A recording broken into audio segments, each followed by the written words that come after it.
Juma Mossi, c'est un jeune homme qui est né à Bouyenzi, au 21e avenue numéro 17, et qui est né d'un père que tout le monde connaît, qui se surnomme au nom de la chance, mais son vrai nom c'est Mossi Juma, et moi je m'appelle Juma Mossi. Je suis né d'une grande famille de 24 enfants et je suis le troisième de la famille. Je peux dire grosso modo que je suis natif de Bujumbura. Je suis né le 7 du 7 1973. On peut dire que j'ai marqué le football du Burundi, mais j'avais quand même, il y avait des idoles devant nous, les Malik Djabil, les Movala Valence, les Indele, les Modela, donc on les suivait partout. Donc c'était nos icônes, nos modèles, et nous aussi on a suivi la même parcours.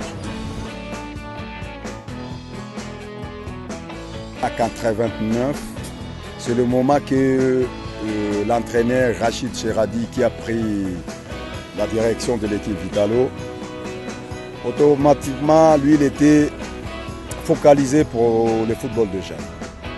Donc il a rajeuni l'équipe Vitalo en cherchant dans l'équipe qui sont dans le championnat, les jeunes joueurs qui pouvaient remplacer certains grands noms qui étaient dans Vitalo. C'est là où il a eu les 4 joueurs vraiment qui ont poussé Vitalo d'arriver jusqu'en finale de la Coupe d'Afrique de club champion. Donc c'était moi en personne, Juma Mossi, il y avait Mala Ibrahim, il y avait Kitenge Debo, il y avait Kirenduka Jean-Pierre. Après, l'équipe nationale était inexistée jusqu'à l'arrivée de messieurs Ribakare Baudouin, qu'on ne peut pas oublier. C'est une personnalité qui a beaucoup contribué dans notre football. À son époque, dans les années 90, c'est là où on a commencé notre époque de l'équipe nationale. Et le premier match, je me souviens très bien, on l'a gagné ici à domicile contre le Congo-Brazza. C'était en 1990. J'ai joué dans le club Vitalo de 89 à 93.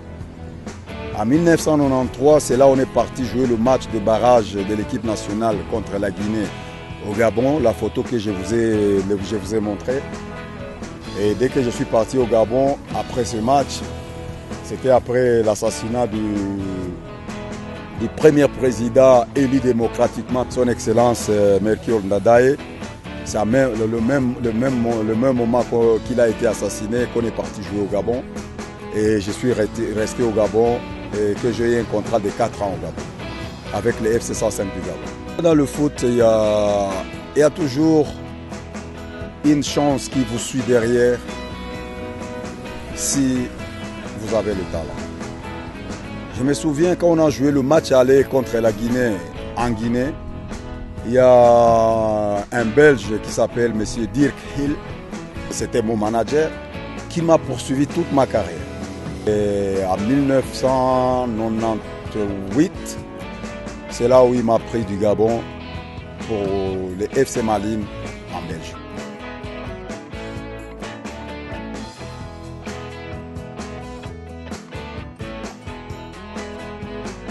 Je ne peux pas être là parce que je suis Juma Mossi, le capitaine emblématique des Inamba Murugamba, que je ne peux pas, je peux ignorer le travail que ces jeunes ont fait. Chez nous les musulmans, on dit qu'il y a 3 shahadas. 3 shahadas, ça veut dire que si quelque chose n'est pas arrivé la première fois, ça peut arriver la deuxième fois. Si ça n'est pas arrivé la deuxième fois, ça peut arriver la 3e fois. La 4e fois n'existe pas. Ça veut dire, moi, en tant que musulman, je dois croire ce que le livre nous dit, que le 3e shahada, c'est le vrai. Et pourquoi c'est le vrai? Parce que tous les autres matchs, le dernier match, on les jouait à l'étranger. Et cette fois-ci, c'était à domicile.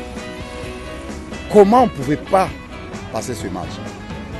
On est à la maison, devant nos parents, nos frères et sœurs, nos supporters, nos présidents de la fédération, toutes les grandes personnalités du pays, ils étaient là pour nous soutenir. Tous les partis politiques, ils étaient derrière notre équipe.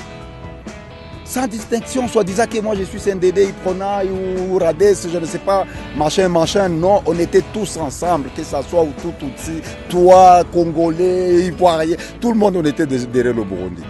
Alors je ne vois pas ces miracles qui pouvaient faire que nous, on ne pouvait pas passer cette match. Donc c'était notre chance et on l'a eu.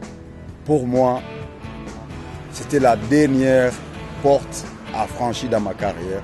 Je suis l'homme le plus heureux au monde que vous voyez qui est devant vous. Je vous parle à cœur ouvert. Même aujourd'hui, si tout s'arrête dans ma carrière, je dirai toujours Alhamdulillah, Dieu sait que je t'ai demandé, tu m'avais tout donné.